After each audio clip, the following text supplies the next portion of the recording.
Ipinagmalaki ni British Prime Minister Keir Starmer ang pag-intercept ng pwersa ng United Kingdom sa tanker na Smurtos. Batay po sa inisyal na ulat, dumaraan ang Russian tanker sa English Channel nang harangin ito ng mga British Marines. Batay sa resulta ng investigasyon na ipinasa kay Starmer, ang tanker na Smurtos ay isang shadow fleet ng Moscow o bahagi po yan ng isang network ng mga barkong pinaghihinalaang tumutulong sa Russia na makaiwas sa mga Western sanctions.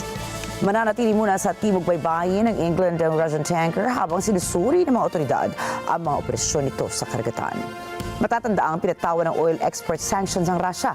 Ngunit mariing binatikos ng Kremlin Special Envoy Kirill Dmitriev ang ginawang hakbang ni Starmer. Sa isang post sa social media, inakusahan niya si Starmer na ginagamit ang issue upang ilihis umano ang atensyon ng publiko mula sa mga suliraning kinakaharap ng Britanya kagaya ng illegal immigration or migration at tumataas na bilang ng krimen sa United Kingdom.